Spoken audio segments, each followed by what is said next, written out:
which is in Galilee, with a great army, purposing to remove him from the affairs of the kingdom. And he went against them, but left his brother Simon in the country. And Simon encamped against Bethsura, and assaulted it many days, and shut them up. And they desired him to make peace, and he granted it them. And he cast them out from thence, and took the city, and placed a garrison in it. And Jonathan and his army encamped by the water of Gennesar, and before it was light they were ready in the plain of Asor. And behold, the army of the strangers met him in the plain, and they laid an ambush for him in the mountains. But he went out against them. And they that lay in ambush rose out of their places and joined battle. And all that were on Jonathan's side fled, and none was left of them, but Mattathias, the son of Absalom, and Judas, the son of Calphi, chief captain of the army. And Jonathan rent his garments, and cast earth upon his head, and prayed. And Jonathan turned again to them to battle, and he put them to flight, and they fought.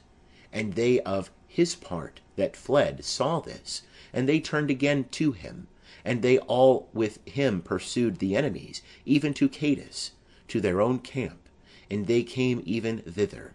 And there fell of the aliens in that day 3,000 men, and Jonathan returned to Jerusalem. End of chapter 11. Chapter 12. And Jonathan saw that the time served him, and he chose certain men, and sent them to Rome, to confirm and to renew the amity with them. And he sent letters to the Spartans, and to other places according to the same form. And they went to Rome, and entered into the Senate house, and said, Jonathan the high priest, and the nation of the Jews, have sent us to renew the amity and alliance, as it was before.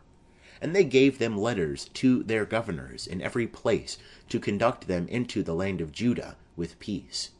And this is a copy of the letters which Jonathan wrote to the Spartans.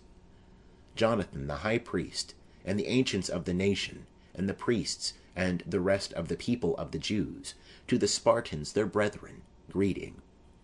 There were letters sent long ago to Onias the high priest from Arius, who reigned then among you, to signify that you are our brethren, as the copy here underwritten doth specify.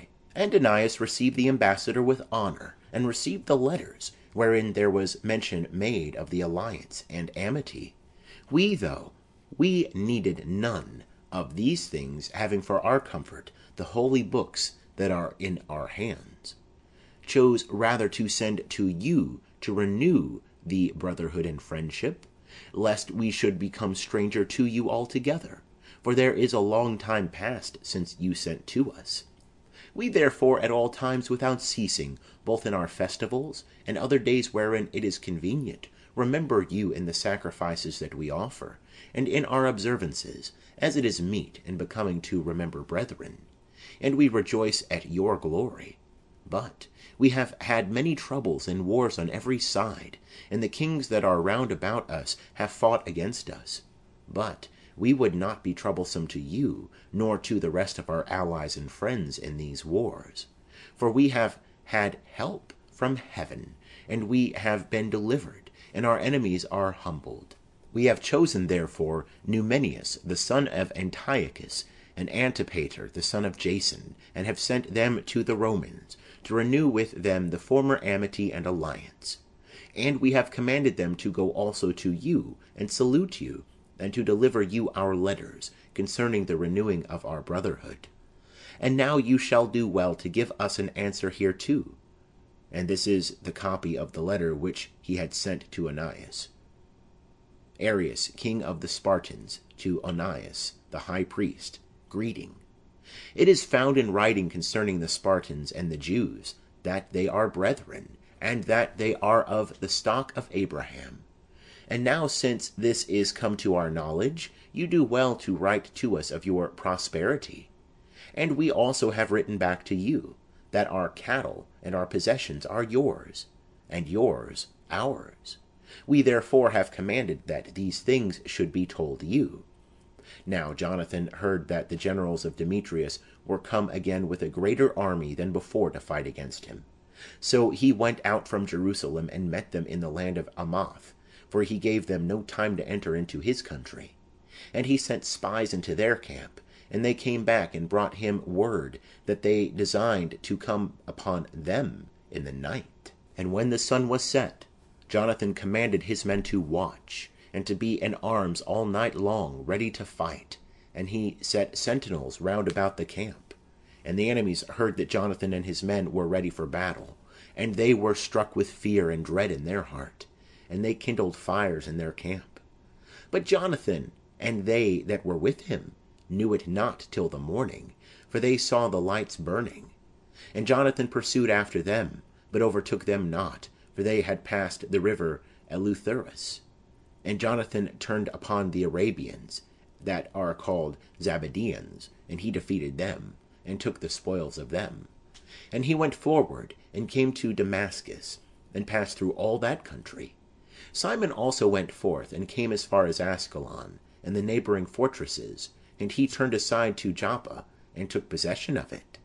For he heard that they designed to deliver the hold to them that took part with Demetrius, and he put a garrison there to keep it. And Jonathan came back and called together the ancients of the people, and he took a resolution with them to build fortresses in Judea, and to build up walls in Jerusalem, and raise a mount between the castle and the city, to separate it from the city, that so it might have no communication, and that they might neither buy nor sell.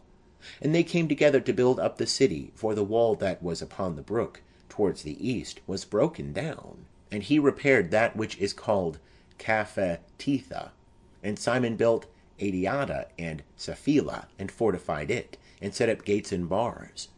Now when Tryphon had conceived a design to make himself king of Asia, and to take the crown, and to stretch out his hand against King Antiochus, fearing lest Jonathan would not suffer him, but would fight against him, he sought to seize upon him and to kill him. So he rose up and came to Bethsan.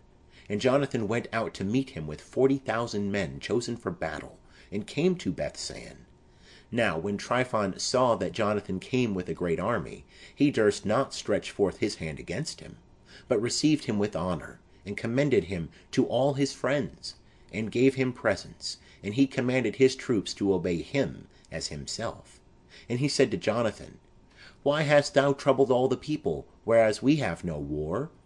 Now therefore send them back to their own houses, and choose thee a few men that may be with thee, and come with me to Ptolemais, and I will deliver it to thee, and the rest of the strongholds, and the army, and all that have any charge, and I will return and go away, for this is the cause of my coming.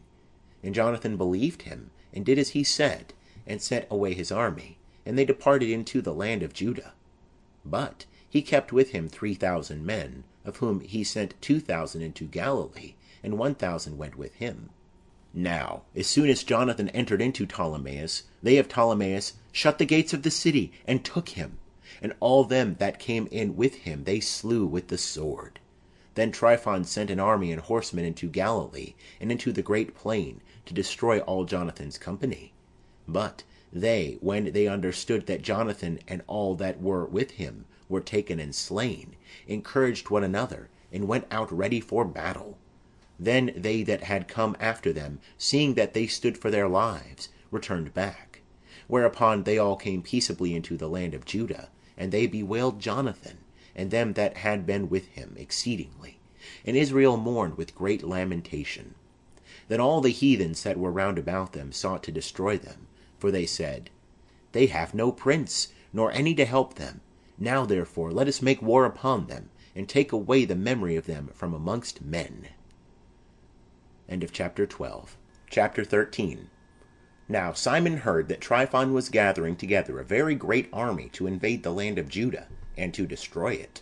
And seeing that the people were in dread and in fear, he went up to Jerusalem, and assembled the people, and exhorted them, saying, You know what great battles I and my brethren, and the house of my father, have fought for the laws, and the sanctuary, and the distresses that we have seen, by reason whereof all my brethren have lost their lives for Israel's sake, and I am left alone.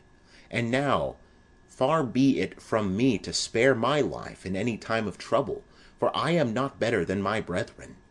I will avenge then